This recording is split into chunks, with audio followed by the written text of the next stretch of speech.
Well, at long last, it's time to write a program. And we're going to start out with a program that just makes the robot move. So I'm going to give the new program a name. We'll call it Move. Let's close down the Robo Center so we get some more screen space. The block that you'll use the most is this Move block. And so I just click and drag it out here. When the Move block is selected, you notice that the control panel down here gives you lots of information about what you can do with that Move block. What's cool about it is that a move block controls more than one motor at a time. In this case, it'll default to motor B and C being involved in moving. If you don't have a good reason to change it, I'd go ahead and just say that B and C are going to be my motors that move my robot around. The reason for that is that if you change it, you're going to have to, every time you drag a move block out, you're going to have to change these settings and these settings. So you may as well just save yourself some trouble. The fact that I've said that B and C are involved moving the robot means that C and B are selected down here.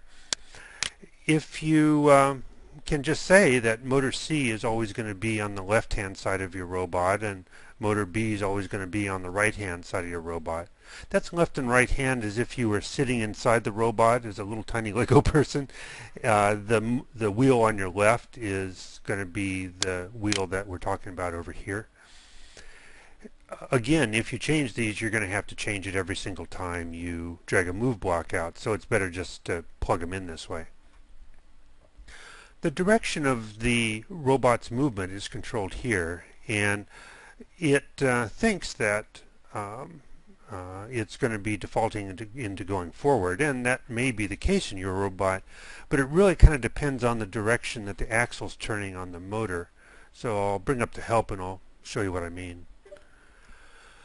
Yes, I know that it would be okay to display this active content. If you get tired of seeing that, by the way, what I usually do is the first time I bring it up, I have to answer that question. But then after that, I just minimize the help as opposed to closing it. Then every time I bring it back up, it comes up and it doesn't ask me that annoying question every time.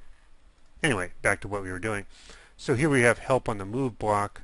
I'm going to scroll on down to the middle of it here where we have a nifty picture of the motor. When the move block says move forward, that's the up pointing arrow that we saw before, it means that this axle here is going to be turning clockwise. So if you can construct your robot in such a way that a clockwise movement is the forward movement of your robot, well, then that'll be great. If you have to build it in some other way, it's not a big deal. It just means that every time you drag one of these move blocks out, you're going to have to remember that, well, forward is really down and backwards is really up. The other thing you can do here, besides moving, is stop. There isn't a separate block for stopping the robot. You do it here. So whenever I selected stop, it still looks like a motor move block, but it's actually telling the robot to stop. And the way you can tell is by the icons down below here. Now that I've selected stop, I've got the stop icon. If I told it to go forward, now I've got the forward. It's kind of giving you a shorthand view. It gives you a shorthand view of what the power is. It gives you a shorthand view of how long that thing is going to be running. We'll talk about that in just a sec. And what motors are involved. Going back down to here, if I, instead of wanting my robot to go forward, I wanted it to turn, I can drag the slider around. If I drag it all the way to the right, the robot's going to pivot in place. If I drag it one notch up from that, then it's going to stop one motor. In this case, it's going to stop motor B and make motor C go forward. So the robot will kind of turn at a little bit less sharp angle than it would if it was all the way over to the right. And then dragging it to different places, the robot will tend to veer one way or the other. The power that the motor is going to have to work with is controlled here. And if you wanted to go at full speed, you drag it over here. It'll start out being 75%, and you can drag it up and down. Depending on how much accuracy you want out of your robot, you may find that lowering the power is a good thing. Sort of like if you were driving your car along the freeway at 60 miles an hour and then did a sharp right turn. It would be pretty exciting, and the car would sure turn fast, but it might not be the most accurate thing in the world. And so you'll have to play with this depending on how much accuracy you need versus how much speed you need to get the right balance.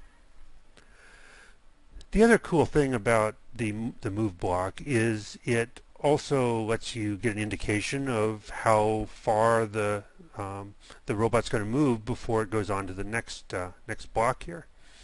And that's done here. It'll start out thinking in terms of rotations. So this is one complete revolution of the axle that's plugged into the side of that motor. If you have some gears involved or whatever, it won't necessarily be wheel rotations. But if your wheels are just hanging straight on the side of the motor, it'll be how many revolutions of the wheel. You can type 1.5 rotations if you like, so you can get whatever accuracy you want. You might also like thinking in terms of degrees.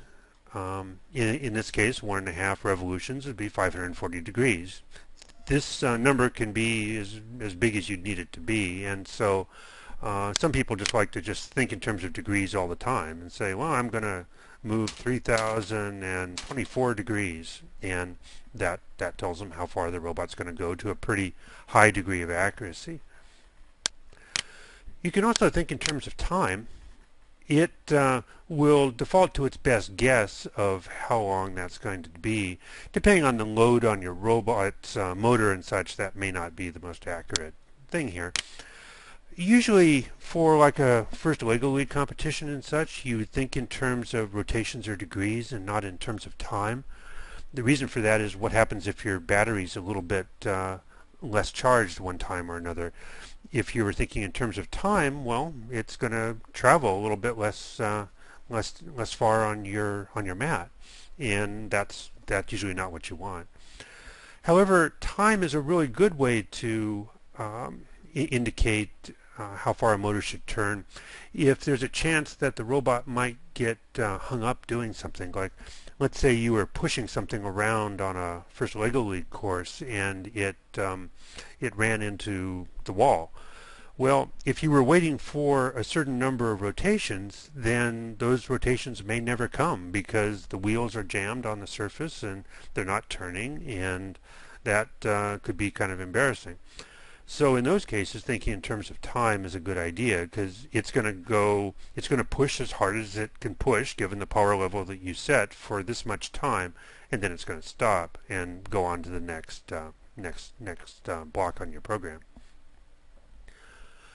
The next action is what's going to happen when this condition is satisfied. Break means as soon as 8.4 seconds have gone by, in this case, the robot's going to come to a complete stop, and then it'll go on to the next block up here. If you're stringing a whole bunch of blocks together, then you might want to coast between them so that the robot doesn't come to a complete stop every single time you go from block to block. So coasting just turns off the power to the motors, but doesn't turn on the brakes. Okay, so what I'd like you to do right now is to drag some of these blocks out here and make your robot do something fun. Go forward for a bit, and then maybe on this one you'll tell it to turn, and then on this one maybe you tell it to turn the other way. You can change the rotations here. Maybe make some of them degrees and some of them something else. Oh, by the way, we do have this unlimited function. What that does is say, okay, this motor is going to turn on, and in this case it's going to turn for at power level 75, and it's going to do that until my program tells it to do something else. So the program's going to start all this happening, then it's going to go on to the next block. That doesn't make so much sense here when we're just talking about move blocks, but once we start talking about sensors, you'll see where you might very well want to start the motor up and have it going and then wait for a certain sensor action to happen. So go ahead and write a program, and then we'll be on to the next lesson when you're done with that.